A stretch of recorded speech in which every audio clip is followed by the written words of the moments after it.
Hey everybody, welcome to I'm Going to Ask Dad. Clearly, we're trying a new setup today. We want to do some shorts and reels for everybody, kind of give ideas of what's going on inside of our podcasts, and we're working out the kinks of everything. This is what we've got today. So, welcome. I'm Dad, and hello, son. Hello. What are we going to talk about today, man? Marijuana. I think I don't know. It's not okay. It might be my job to keep track of that. In all honesty. Well, that's why we talked about it beforehand. But yeah, marijuana is what we decided on. Yeah. But honestly, we decide on something, but if you have something else pop up into your head, do that too. So, what kind of questions do you have? Do you believe? Hold on. A lot of questions running through my head.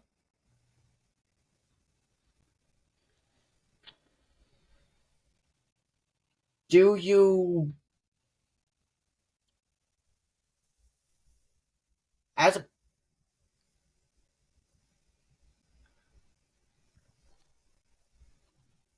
do you believe marijuana should be legal or illegal on a federal level? Legal. Why? It's a plant.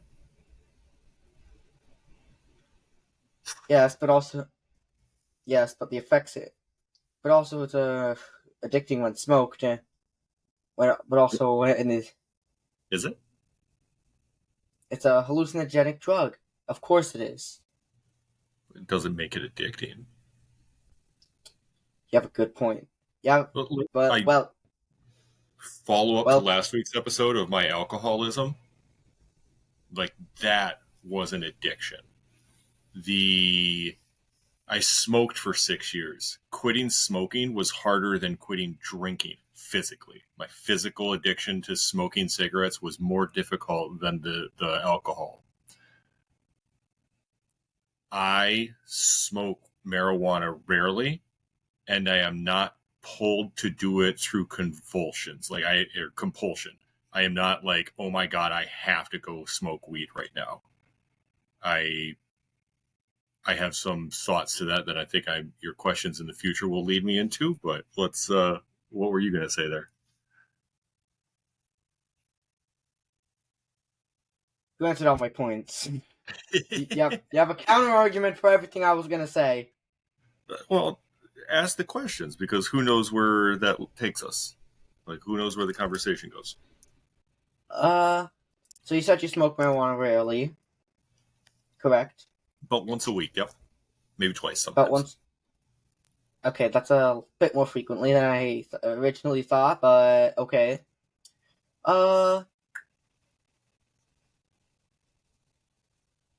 Why? Why do you usually... What's the reason for such a scheduled smoking? No, it's not smoking. What would be a better term? Oh. Yeah, so I know there's a few different ways. There's multiple ways of consumption. That's what I was getting at. Yeah, no, I generally smoke flower. In fact, yeah, it's been a long time since I've done anything else. It's been leaves rolled up in cigarette rolls, and that's what I smoke. My reason for it is, what's the best way to put this? You called it a hallucinogen, like a psychedelic, right? Hallucinogenic drug. Like it creates a psychedelic experience. It used to be, I think it does, to me, it opens up a gateway in the mind. And in my past, I would say more than 2 years ago, when I would use marijuana, it would be a gateway to escape from my own mind, to get away from what was happening in my own mind. And when I no longer could run away from the things, that's kind of what that's kind of what alcohol was, except for your emotions. Exactly. Yeah. Not your thoughts. Yeah, the alcohol subdued the emotional piece. The marijuana helped me, like, remove myself from the thoughts of it. It all did, really. Like when I think of addictions, I think of coping mechanisms, and for a place in which I didn't have mental coping mechanisms. I wasn't able to think of my own emotions and thoughts, so I used addictions. Now I see it opening a gateway to my inner self. So when I smoke, my sole focus is to sit and be with myself. And some of the most profound things I've learned about myself have been in that space. I actually just had one happen Saturday night. Yeah, you told me about that. Should I talk about it on here, or is that... That's fine, yeah. Yeah, I'm pretty sure you said you met the lust demon inside you. Yep. That's... Yeah.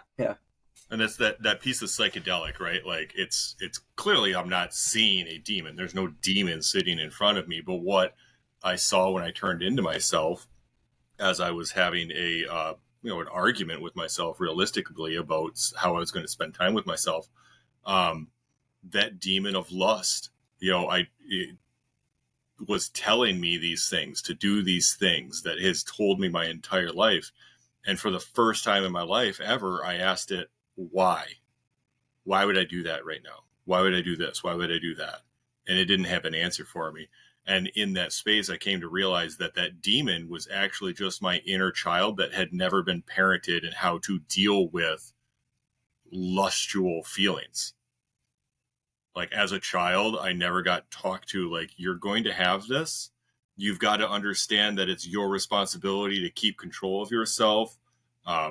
Have consent, things like that as you get into, adult activities. But having that recognition that nobody had ever parented this child. And guess what? I have a child that's roughly the same age. So if I don't know how to parent my own inner child, how am I going to parent my child? Right? So I had to take this guy and go, hey, man, it's okay. We got this. I'm going to show you how to do this. The answer is no, we're not going to do that.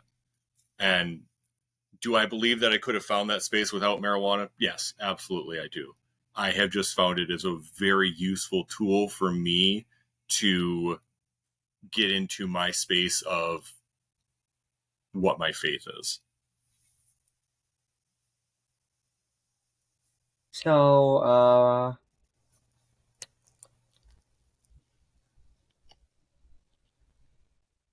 how do you feel about the rules and regulations on marijuana that the federal government has put in place?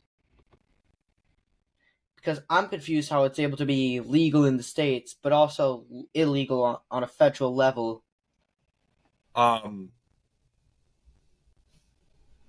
Because the jurisdictions are covered by different agencies.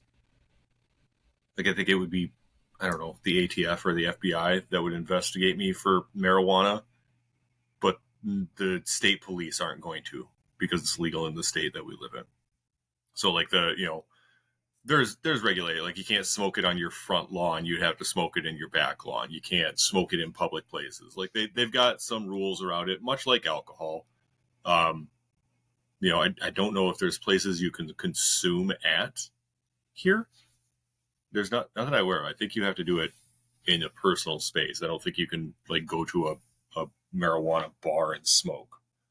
Not yet, anyways. Yeah. I think the regulations they had, like, they don't, I grew up, I didn't smoke until I was 19. First time I ever smoked marijuana, I was 19 years old. Girl I was dating at the time, she was a regular smoker, and I turned to her, it was probably like 6 months, and I said, I want to try it. I want to experience life. And that was kind of a beginning for me of, like, experience the things that there are in life. I'll tell you what, the first time, though, I was sitting across, and the dude we went and met, he was sitting in a beanbag chair. I was sitting in a beanbag chair. He was, like, straight ahead of me in the other room, or in the room. Like, I was looking at him, and his head kept going like this. Like, his body Literally? stayed the same size, but his head just kept doing this. No, not literally. Like, From your perspective. Yeah, like, his head was like, yeah. and I was like, what is happening to me? And then when I was walking home, I couldn't keep myself up straight, so I had to put my arms out and touch both walls on the hallway and hold myself up Not really. I was walking just fine, but like I felt like I had to hold myself up. Um, I didn't do it very often back then. It wasn't until it became legal in our state. It was about to become legal in the state was where I was like, okay, I'm gonna make this a part of my thing. But again, it became a coping to not deal with things I wasn't dealing with, rather than sit down, smoke, meditate, and be really reflective of who I am on the inside. So, yeah, we can see how your use of it has changed over the. At least you can. I can't. Right. Do you have any questions for? Like you've seen me differently in it. You have any questions for me? Do I have any questions for you? Not saying that you do, since this is a topic that is, Do you think you'll ever do it? Depends if it ever becomes illegal on a federal level, since I don't want to go to prison, personally. How... I don't know how much you remember. How do you think it's affected your life? How do you think the change in its use that I have has impacted your life? Well, I wouldn't have the father I do now if you hadn't started changed the way you used it. Yeah, who knows what life would have been like, right? Like if I hadn't done a lot of the things I've done. There would probably be a lot less aggression, but you would still be parenting me how you knew how, which was not the best way, to say the least. You know what I've learned? Look, I just don't want to offend you. That's all I'm going to say. No, you're not going to offend me. I was there too. Dude, good point. Good point. It wasn't the best. But here's a thought I've had in the time, especially as I find like parenting my own inner child, right? Like that's what I found the other night. All of my demons, all of my sins, those are just my inner child that's never been parented the way it needed to be parented. Who better than me to parent those things? Because I know what I need. So my parenting now, and I know you see this, includes a lot of like, hey, how do you want this to go? How are you feeling about this? What direction do you want to take? And if it's something I can be supportive of, trying to take steps within that. Because, I'm going to endeavor to keep you safe, but I'm also going to let you explore who you are to find on your own. And you're not going to be able to do that if I don't let you find that path. So you get to you're coming into your teenage years. Let's say that demon of lust pops itself up into you. I was ashamed of the things I experienced. I would never have talked to my parents about it. But I'm trying to create a world where if that comes into you, you can come talk to me.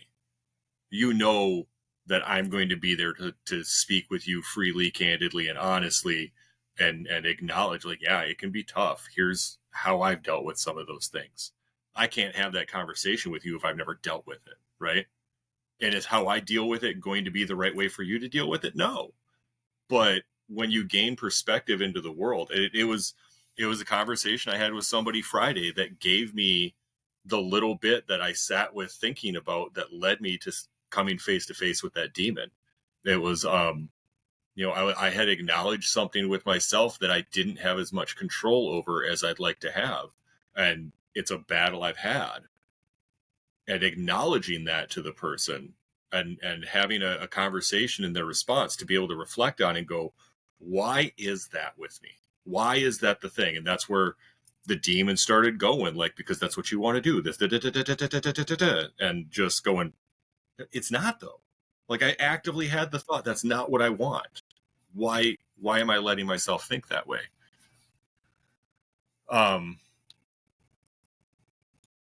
You're waiting until it's federally legal. Do you know anybody? Yeah. Do you know anybody in your like school that does it? Or ever heard anybody talking about it? You don't have to like say names or anything, just like a yeah. Or nope, but if I did, I'd immediately call the ATF.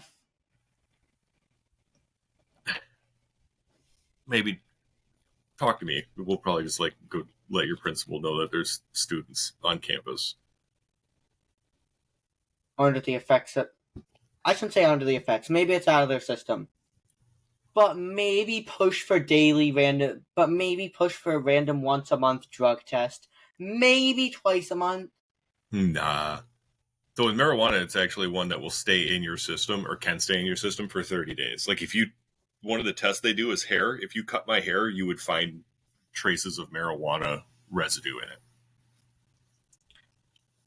Yeah, how long is it detected by other kinds of methods? I'm not sure. I think, like, well, the hair will always be there.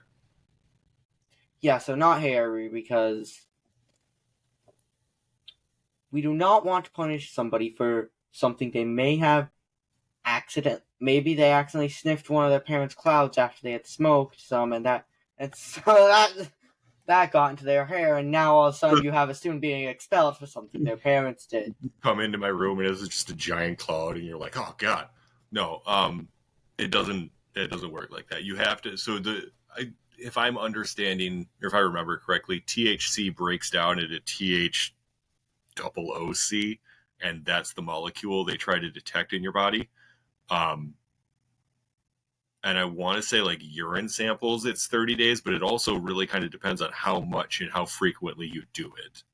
Because if you do it daily heavily, like it'll build up in your system.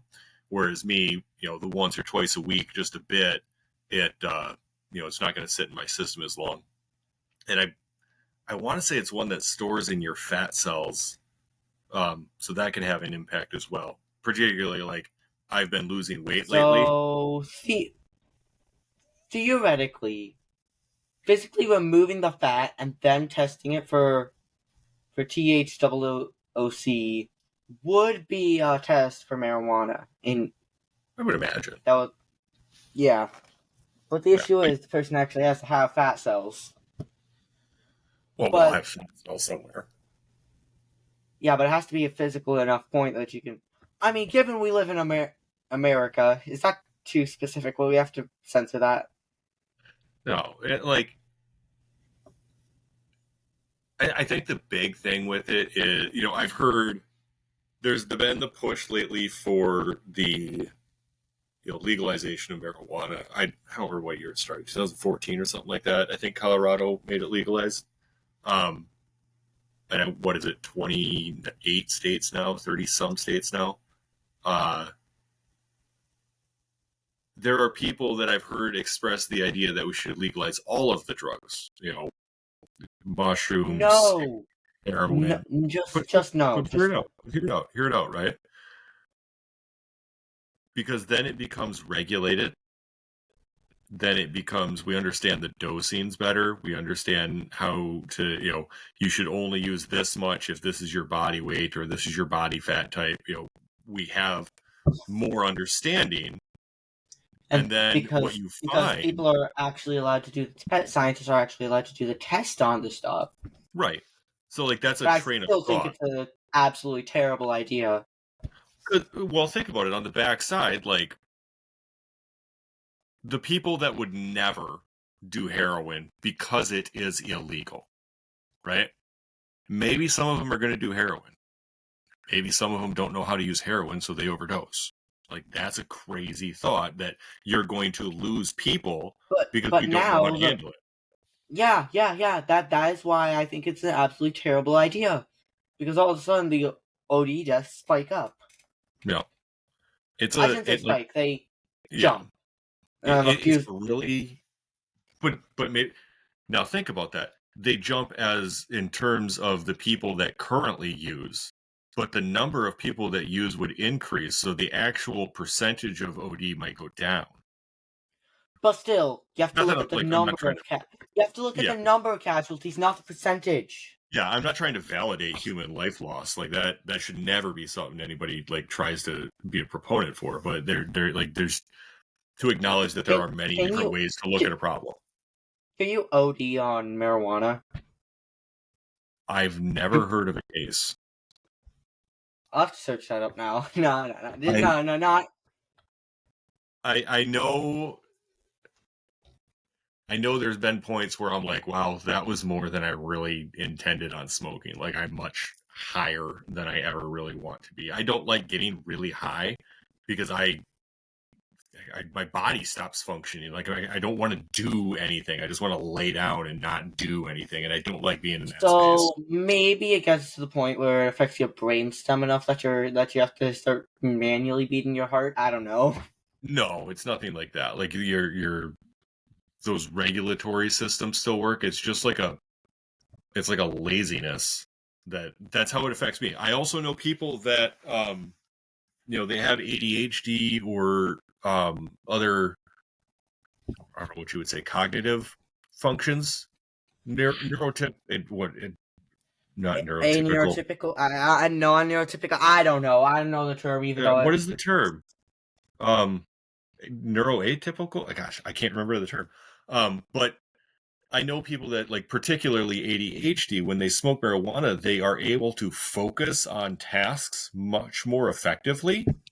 Whereas like, okay, maybe now, maybe okay, I do see the point in legalizing it on a federal level so that people can actually do the test on the effects that it has on ADHD and such. yeah, and I think that would be a big thing. But do you know why it's illegal? Why? So it's sister plant. I think they're technically two different plants, but they're categorized together. Hemp. So the paper industry was getting big, right? And hemp was coming along. Hemp makes more durable fabric than cotton. It makes a stronger and more, or it makes a stronger paper. It's cheaper to make. It's easier to make after they invented a machine called the decorticator. And it grows faster than trees. And like, so it was going to outbeat paper. But the guy that like had the monopoly on paper in America like lobbied the federal government to make it illegal so that nobody could study it and use it for anything. Welcome to Capitalism 101. Exactly. I don't know the truth of that, honestly. Like, I've never done the research on that myself, but I've heard that story repeated a lot over the years, that's why there was such a push against marijuana back in the 20s or whatever it was. 60s? There's an old movie called, I couldn't tell you. what was it called? Reefer Madness. Oh man, it's if I can find, we'll watch some clips of it after this. Reefer Madness. It's like the propaganda movie against marijuana, and it's so funny because I've never seen people like act that way smoking marijuana. Let's see, federal legalization.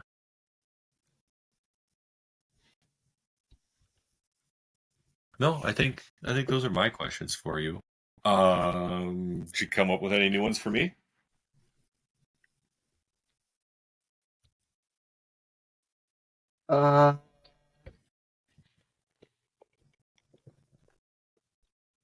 No, I don't. Well, Think I got it? You think I hit it? I explained myself? yeah. How do you? Okay, I have one more. How do you feel about me using it? Honestly, really, I can't get mad since. Okay, I don't want to get the ATF called on you. Not saying I would. I'm not saying. Yeah, I'm not saying I. they're going to focus on people that are, growing hundreds or thousands of plants and transporting it across state lines. Like, that's what they're going to worry about. They're not going to worry about the guy that has half an ounce in his bedroom that he smokes once a week, sometimes twice. No, they're gonna focus on the. They're gonna try and take it down at the root, at the root source, not Yeah, like not they'll at the worry about a big individual. Yeah, they'll worry about big organizations before they're concerned with a little guy in a state where it's legal. But other than that, what do you think about me using it? I also think it's been a helpful tool in your recovery, and in all honesty, I support. I support it. I support it for a different reason than you might think. What's that? It helps you on your path to recovery. I think it made your recovery easier for you, and therefore we got to this point sooner than we would have otherwise. That there's a belief in some recovery advocates that you shouldn't do it, right? Because it's a potential to fall back into other ways. But I also heard it said a few times by moderation. no, that's I mean, yeah, it like alcohol was my problem. Alcohol was the thing I turned to. I never turned to marijuana. Marijuana was But marijuana was another addiction you had at the time. I forgot. and see here's the thing, right? Like nicotine, when I smoked cigarettes, I turned to it to calm down my stress that I had. Alcohol, I turned to calm down my emotions. It was never a thought of I need marijuana. Like that was never the process I had. It was just something I did alongside everything else. It was never the I have to smoke because of this thing or that thing. So like I don't see that I needed recovery from marijuana. I needed recovery from alcohol. And then the marijuana has added Actually a benefit. helped. Yeah, like because it was, I mean, there was 8 months, roughly 8 months of completely sober of everything besides caffeine, where I did no drug in my body. I mean, okay, so I honestly am really confused right now because caffeine's legal and it's a stimulant. Yeah. But I mean, alcohol's legal, which is a depressant, I think. Yep. But marijuana is illegal, which is a hallucinogen. Yeah. You get all three categories if the federal government just legalizes marijuana. But no, somehow the bribery from back when somehow that leaks into everyday things like this. You know, the biggest thing that I see that it comes down to for all of it is it's not so much willpower as because you hear that a lot. Like, I wish they had the willpower to stop doing this thing or that thing. And it's not so much that I didn't have willpower when I went through recovery. It was that I didn't want to have willpower. Like, I didn't want to stop drinking for a long time because it helped me with things. I have willpower against marijuana. Like, it's never been a problem for me to have willpower against marijuana when I decided I wanted to have willpower against marijuana. Like, I'm not going to smoke tonight. I can make that statement, and I know it's going to be true because I've said it now. It's not my plan. I have a night that I typically do it on. And I have another night that if I'm also going to do it a second time, that's the night I do it on. So it's very like rhythmic and scheduled into my day, but it's not a necessity that I go do it those days either. Okay, yeah. Yeah. Wait, I can. Yeah, let's. Anyways, like, subscribe, comment if you want or not. I don't care. Give us some ideas. Let us know Yeah, how we're doing. yeah. Let us know what you think about the topics, the subjects. I can't wait for the first person to call me a terrible father for having these discussions with a 13-year-old son. Yep. It's gonna happen one of these days. You know it's I going to happen. guarantee it. Somebody's going to do it. Yeah. All right, man. Any more before we go? No. All right. Signing off. And have a good day, everybody.